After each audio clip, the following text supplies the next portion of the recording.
नोएडा के एसएसपी विशाल पटेल अपने ऑफिस में बैठे थे। वह एसपी विनय सिंह के साथ अपराधों की रोकथाम के सिलसिले में बैठक कर रहे थे। उनके दफ्तर के बाहर अर्दली और कुछ पुलिस अफसर बैठे थे।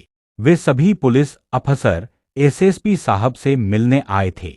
इसी दौरान अर्दली ने देखा कि पुलिस एस्कार्ट के साथ एक मर्सिडीज वहां आई। मर्सिडीज पर लाल बत्ती लगी हुई थी। मर्सिडीज से आगे चालक के पास वाली सीट से एक खूबसूरत नौजवान फुर्ती से उतरा। उस नौजवान के हाथ में लैपटॉप बैग था। उस नौजवान ने मर्सिडीज के पीछे का गेट खोला। कार से एक महिला तेजी से बाहर निकली। महिला की उम्र करीब 32-33 साल थी। उसने जीन्स और पूरी आस्तीन की टी शर्ट पहन रखी थी। पुलिस की एस्कार्ट गाड़ी और मर्सिडीज पर लगी लाल बत्ती देखकर अर्दली समझ गया कि आगंतुक महिला कोई बड़ी अफसर हैं। अर्दली अपने साहब को महिला के बारे में बताने जाता, उससे पहले ही वह महिला तेज कदमों से चलती हुई आई और उससे बोली कि एसएसपी बैठे हैं क्या? अर्दली ने कहा, यस मैम, साहब चैम्बर में मीटिंग कर रहे हैं। आगंतुक महिला अर्दली से बिना कुछ कहे सीधे चैम्बर का गेट खोलकर अंदर जाने लगी, तो अर्दली ने आगे बढ़कर गेट खोल दिया। महिला ने चैम्बर में घुसकर सामने सीट पर बैठे एसएसपी की ओर अपना हाथ बढ़ाते हुए कहा, hello Vishal, I am Zoya Khan, officer of Indian foreign service. Zoya ma'am, आपसे मिलकर खुशी हुई। एसएसपी विशाल ने अपनी सीट से खड़े होकर जोया से हाथ मिलाते हुए कहा। एसएसपी ने जोया का किया स्वागत। एसएसपी ने जोया को कुर्सी पर बैठने का इशारा करते हुए कहा, मैम, अभी तक तो आपके ईमेल ही मिले थे या एक दो बार फोन पर बात हुई थी। मुलाकात आज पहली बार हो रही है। विशाल यार, तुमको तो पता है कि इंडियन फॉरेन सर्विस में कितनी मारामारी रहती है। हमें आधा समय तो विदेशों में और आधा समय भारत में रहना पड़ता है। जोया ने एसएसपी पर अपनी रुतबे वाली नौकरी के बारे में बताते हुए कहा, मैं विदेश मंत्रालय में जॉइंट सेक्रेटरी लेवल की ऑफिसर हूं। आजकल मेरी पोस्टिंग यूनाइटेड नेशंस में है। मैडम, बाय द वे, आप कौन से बैच की आईएफएस ऑफिसर हैं? पास ही दूसरी कुर्सी पर बैठे एसपी विनय सिंह ने जोया से पूछा। जोया ने एसपी विनय सिंह की ओर नजर उठाकर देखा, फिर उनकी वर्दी पर लगा आईपीएस का बैज देखकर संक्षिप्त सा जवाब दिया, 2007 बैच। विनय, आप भी यार हर जगह पुलिस की अपनी इंक्वायरी शुरू कर देते हो। एसएसपी विशाल पटेल ने अपने साथी एसपी से कहा। फिर जोया खान की ओर मुखातिब होकर बोले, मैडम क्या लेंगी, चाय कॉफी या ठंडा? विनय, ऐसी कोई औपचारिकता नहीं है, फिर भी पहली बार मुलाकात हुई है, इसलिए आपके साथ कॉफी पीने में कोई हर्ज नहीं है। जोया ने खिलखिलाकर हंसते हुए कहा। एसएसपी ने घंटी बजाकर अर्दली से पहले पानी और इसके बाद कॉफी लाने को कहा। अर्दली पानी के गिलास रख गया। इस बीच जोया और एसएसपी विशाल पटेल कई मुद्दों पर बातें करते रहे। बीच बीच में वहां बैठे एसपी विनय सिंह भी अपनी बात कह देते थे। कुछ ही देर में अर्दली कॉफी ले आया। एसएसपी, एसपी और जोया खान बातें करते हुए कॉफी सिप करने लगे। कॉफी पीते हुए जोया ने एसएसपी से कहा, विनय, मेरी गाड़ी में तोड़फोड़ हो गई थी। इसकी रिपोर्ट भी मैंने बिसरख थाने में दर्ज करा दी थी, लेकिन आपकी पुलिस ने अब तक इस मामले में कोई कार्रवाई नहीं की। आप जरा एक बार अपने स्तर पर इस केस को दिखवाना। एसएसपी ने जोया को आश्वस्त करते हुए कहा, मैडम, मैं इस केस को दिखवा लूंगा। जोया ने कॉफी की आखिरी सिप लेते हुए कप खाली किया और कुर्सी से उठते हुए एसएसपी से कहा, विशाल, आपसे पहली मुलाकात अच्छी रही। एसएसपी विशाल पटेल ने अपनी कुर्सी से खड़े होकर जोया से हाथ मिलाते हुए कहा, nice to meet you. Zoya SSP से मिलकर तेजी से उनके चैम्बर से बाहर निकली और फुर्ती से अपनी गाड़ी के पास पहुंची। वहां पहले से ही लैपटॉप बैग लिए खड़े नौजवान ने तेजी से आगे बढ़कर गाड़ी का पीछे का गेट खोल दिया। जोया बैठ गई तो उसकी गाड़ी सायरन बजाती चल रही पुलिस की एस्कार्ट गाड़ी के पीछे पीछे चली गई। जोया के जाने पर एसपी विनय सिंह ने एसएसपी साहब से कहा, सर आप बुरा नहीं माने तो एक बात कहना चाहता हूं। एसएसपी विशाल ने एसपी विनय सिंह की ओर सवालिया नजरों से देखकर कहा, हाँ बताओ क्या कहना चाहते हो। सर मुझे जोया मोहतरमा पर शक है, एसपी ने संदेह जताते हुए कहा। जोया मैडम खुद को 2007 बैच की इंडियन फॉरेन सर्विस की ऑफिसर बता रही हैं और उनकी उम्र करीब 32-33 साल लगती है। इसका मतलब क्या वे 20-21 साल की उम्र में ही आईएफएस ऑफिसर बन गईं। विनय मुझे भी जोया के हाव भाव और बात करने का अंदाज देखकर संदेह हो रहा है। तुम्हारी बात में भी दम नजर आता है, एसएसपी ने कहा। मैं जोया खान की असलियत का पता लगवा लेता हूं, सारी सच्चाई सामने आ जाएगी। एसएसपी विशाल पटेल ने उसी दिन अपने कुछ मातहतों को जोया खान की असलियत का पता लगाने का जिम्मा सौंप दिया। साथ ही उन्होंने साइबर एक्सपर्ट टीम को जोया खान के भेजे एक ईमेल की जांच करने को कहा। यह ईमेल जोया ने एसएसपी से मुलाकात से कुछ दिन पहले पुलिस एस्कार्ट उपलब्ध कराने के लिए भेजा था। साइबर एक्सपर्ट टीम ने जोया खान की ओर से भेजे ईमेल के संबंध में जांच की तो पता चला कि यूनाइटेड नेशंस की असली वेबसाइट सिर्फ 222 फट शहद है। इसी से मिलते जुलते नामों से भी कई ईमेल आईडी मिली। असलियत जानने के लिए डोमेन नेम की जांच कराई गई।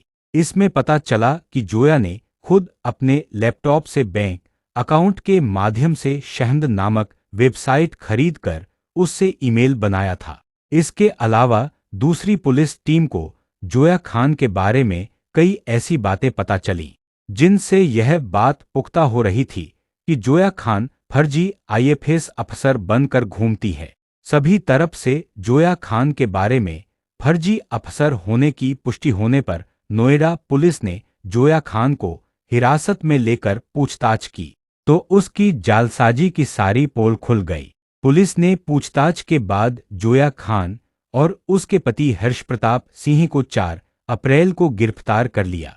पुलिस ने जोया के पास से यूनाइटेड स्टेट्स डिपार्टमेंट का फर्जी डिप्लोमेटिक आईडी कार्ड, 2 लैपटॉप, पिस्टलनुमा lighter gun, walkie-talkie wireless set, 4 mobile phone, ATM card, PAN card, फर्जी ड्राइविंग लाइसेंस सहित यूएन का लोगो लगी मर्सिडीज कार और नीली बत्ती लगी एसयूवी महिंद्रा कार सहित कई अन्य सामान भी बरामद किए। फर्जी आईएफएस ऑफिसर जोया खान और उसके पति से पुलिस की पूछताछ के आधार पर जो कहानी उभर कर सामने आई वह इस प्रकार है। जोया मूल रूप से उत्तर प्रदेश के मेरठ की रहने वाली है। मेरठ के कैंट इलाके में सदर बाजार स्थित तिवारी कंपाउंड में उसके पिता का आलीशान बंगला है। उसके पिता ए खान एमबीबीएस डॉक्टर हैं। उनका मेरठ के लालकुर्ती बड़ा बाजार में क्लिनिक है। जोया के पिता डा ए खान की इस इलाके में अच्छी शोहरत है। डॉक्टरी के पेशे से उन्होंने अच्छी खासी कमाई भी की है। डा ए खान की 2 बेटियां हैं। बड़ी बेटी जोया ने मेरठ के प्रतिष्ठित स्कूल से प्रारंभिक पढ़ाई की थी। इसके बाद उसने दिल्ली से ग्रेजुएशन किया। दिल्ली यूनिवर्सिटी से जोया ने पॉलिटिकल साइंस में एमए किया। सन 2007 में वह दिल्ली में रहकर सिविल सर्विसेज परीक्षा की तैयारी करने लगी। इसके लिए उसने कोचिंग वगैरह भी की। बाद में उसने यूपीएससी की ओर से आयोजित सिविल सर्विसेज परीक्षा भी दी, लेकिन कामयाब नहीं हो सकी। करीब 6-7 साल पहले जोया ने एक बार मेरठ जाने पर अपनी मां को बताया था कि वह हर्ष प्रताप सिंह से शादी करेगी। इस पर पिता डा खान व मां ने बेटी को हर्ष और उसके परिवार से मुलाकात कराने को कहा था, लेकिन जोया ने कभी उनसे मुलाकात नहीं कराई। जोया ने नवंबर 2013 में हर्ष प्रताप सिंह से कोर्ट मैरिज की थी। हर्ष प्रताप सिंह उस समय स्टेट बैंक ऑफ इंडिया में प्रोबेशनरी अफसर की नौकरी छोड़कर सिविल सर्विस परीक्षा की तैयारी कर रहा था। शादी के बाद हर्ष प्रताप सिंह ने सिविल सर्विस परीक्षा भी दी, लेकिन वह सफल नहीं हो सका। हर्ष प्रताप के पिता उत्तर प्रदेश में एक सरकारी विभाग में जॉइंट कमिश्नर हैं। जोया खान ने अच्छी खासी पढ़ाई की थी। उसकी तमन्ना प्रशासनिक अफसर बनने की थी, लेकिन वह परीक्षा में सफल नहीं हो सकी, तो उसे अपने सपनों पर पानी फिरता नजर आया। पति हर्ष प्रताप भी सिविल सर्विस परीक्षा में पास नहीं हो सका था। करीब 2 साल पहले जोया ने अपने सपनों को पूरा करने और अफसरों जैसा रुतबा हासिल करने के लिए फर्जीवाड़ा करने की योजना बनाई। उसने इंटरनेट पर यूनाइटेड नेशंस सिक्योरिटी से संबंधित सारी जानकारियां जुटाईं। इसके बाद उसने गोडैडी डोमेन से फर्जी email ID security chief United nation security council .org के नाम से बनवाई और इसे रजिस्टर करवाया। इसके लिए जोया ने यूनाइटेड नेशंस ऑर्गेनाइजेशन के लोगो व अन्य सूचनाएं फर्जीवाड़े से हासिल कर उपलब्ध करवाईं। इसके बाद जोया ने खुद का United Nations organisation security council का आईडी कार्ड और विजिटिंग कार्ड बनवाए। जोया ने खुद का एक डिप्लोमेटिक आईडी कार्ड भी बनवाया। इसमें खुद को न्यूक्लियर पॉलिसी अफसर बताया गया। वाशिंगटन से जारी इस आईडी कार्ड में जोया की तैनाती अफगानिस्तान में बताई गई थी। इसके बाद जोया ने उत्तर प्रदेश के एक जिले के एसपी को United Nations organisation security council के नाम से ईमेल भेजकर पुलिस एस्कार्ट मांगी। जोया को इस ईमेल पर पुलिस एस्कार्ट सुविधा मिल गई। पुलिस की सुरक्षा में इधर उधर आना जाना, हर चौराहे पर पुलिसकर्मियों की ओर से सैल्यूट देने का रुतबा जोया खान को पसंद आ गया। जोया ने खुद को भारतीय विदेश सेवा की अधिकारी के रूप में प्रचारित करना शुरू कर दिया। मेरठ में भी वह खुद को आईएफएस अफसर बताने लगी। वह किसी को भारतीय विदेश मंत्रालय में संयुक्त सचिव बताती, किसी को वह यूनाइटेड नेशंस की सिक्योरिटी काउंसिल की न्यूक्लियर पॉलिसी अफसर बताती। जोया ने अपनी मर्सिडीज गाड़ी पर यूनाइटेड नेशंस का लोगो भी लगवा लिया था। एसयूवी कार पर नीली बत्ती लगवा ली थी। भारतीय विदेश सेवा की अधिकारी के रूप में जोया खान मेरठ, गाजियाबाद, नोएडा, गुड़गांव, अलीगढ़, मथुरा, मुरादाबाद आदि जिलों के एसपी या एसएसपी को यूनाइटेड नेशंस सिक्योरिटी काउंसिल के सिक्योरिटी चीफ की ओर से ईमेल भेजकर पुलिस सुरक्षा की मांग करती थी। जोया खान ने अपने मोबाइल में वॉइस कन्वर्टर ऐप डाउनलोड कर रखा था। वह इस ऐप के जरिए अधिकारियों से कभी पुरुष और कभी महिला की आवाज में बात करती थी। किसी जिले के एसपी या एसएसपी को ईमेल भेजने के बाद जोया खान उस अधिकारी को फोन करती और ऐप के जरिए आवाज बदलकर पुरुष की आवाज में कहती कि मैं विदेश मंत्रालय की जॉइंट सेक्रेटरी जोया खान का पीए बोल रहा हूं, मैडम आपसे बात करना चाहती हैं। इसके तुरंत बाद जोया खान महिला की आवाज में उस अधिकारी से बात करती। वह धाराप्रवाह अंग्रेजी बोलते हुए कई बार फोन पर अधिकारियों को फटकार भी देती थी। पत्नी जोया के रुतबे के इस खेल में पति हर्ष को भी मजा आने लगा था। जोया इस खेल में पति को साथ रखना चाहती थी, इसलिए दोनों ने मिलकर एक रास्ता निकाला। इसके मुताबिक जोया आईएफएस अधिकारी बनकर कार में पीछे की सीट पर बैठती थी और हर्ष उसका कमांडो बनकर कार चलाता था। हर्ष अपने पास लाइटर, पिस्टल और वाकीटाकी रखता था। कार से उतरकर जोया जब किसी अधिकारी से मिलने जाती थी तो हर्ष उसका लैपटॉप और डायरी उठाकर चलता था। पुलिस की एस्कार्ट के सामने जोया और हर्ष किसी को यह जाहिर नहीं होने देते कि वे पति पत्नी हैं। इस दौरान हर्ष जोया को मैडम कहकर कहता था। अपनी पोल न खुल सके, इसके लिए जोया अपनी कार चलाने के लिए किसी ड्राइवर को नहीं रखती थी। ड्राइवर को रखने से जोया का फर्जीवाड़ा उजागर हो सकता था, इसलिए जोया जब भी आईएफएस अफसर बनकर जाती तो हर्ष ही कार चलाता था। जोया अपने घर में भी किसी पुलिसकर्मी को नहीं आने देती थी। इस बीच जोया अपने पति हर्ष के साथ ग्रेटर नोएडा वेस्ट की प्रिस्टीन एवेन्यू सोसाइटी में फ्लैट लेकर रहने लगे। यह फ्लैट जोया ने 6,500 रुपये महीने किराए पर ले रखा था। इस सोसाइटी में भी जोया ने खुद को आईएफएस अफसर ही बता रखा था। जोया हर महीने मेरठ भी आती जाती रहती थी। मेरठ में भी जोया पुलिस एस्कार्ट लेती थी। इसके लिए वह पहले ही एसएसपी को यूनाइटेड नेशंस का ईमेल भेज देती थी। इसी 26 मार्च को भी जोया मेरठ गई थी और पुलिस सुरक्षा ली थी। इसी दिन वह मेरठ के एसएसपी नितिन तिवारी से भी मिली थी। वह विभिन्न जिलों के पुलिस अधिकारियों को फोन कर अपने निजी काम, किसी मुकदमे की पैरवी आदि के लिए कहती थी।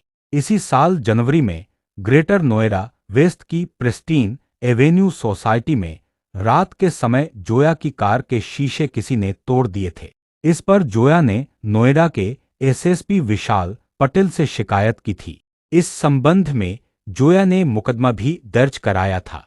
पुलिस की ओर से कोई कार्रवाई नहीं करने पर वह 30 मार्च को इसी सिलसिले में एसएसपी विशाल पटेल से मिलने उनके ऑफिस में गई थी। जोया का फर्जीवाड़ा उजागर होने के बाद पुलिस अब दूसरी सुरक्षा एजेंसियां जांच पड़ताल में जुटी हुई हैं। जोया खान से बरामद लैपटॉप और मोबाइल के डेटा की जांच नोएडा एटीएस टीम कर रही है। पुलिस यह भी जांच कर रही है कि जोया का संबंध अफगानिस्तान या अन्य किसी देश से तो नहीं है। यह बात भी सामने आई थी कि गिरफ्तारी से कुछ दिन पहले जोया ने मेरठ में हुई प्रधानमंत्री की रैली के लिए पुलिस से एस्कार्ट मांगी थी। हालांकि पुलिस इस बात से इनकार कर रही है। नोएडा में गिरफ्तारी के बाद जोया के खिलाफ मेरठ में भी मुकदमा दर्ज किया गया है। इसके अलावा हरियाणा और उत्तर प्रदेश के उन जिलों में भी जोया के खिलाफ मुकदमा दर्ज करने की तैयारी चल रही है, जहां जोया ने फर्जीवाड़े से पुलिस सुरक्षा हासिल की थी। कहा जाता है कि जोया के माता पिता और हर्ष प्रताप के पिता को पता चल गया था कि जोया फर्जी आईएफएस अफसर बनकर घूमती है। हर्ष के पिता ने बेटे को समझाया भी था, लेकिन सरकारी अफसर का रुतबा और पुलिस वालों के सैल्यूट के आगे उनकी समझाइश का कोई मतलब नहीं निकला। कहानी बनाने तक दोनों पति पत्नी जेल में थे।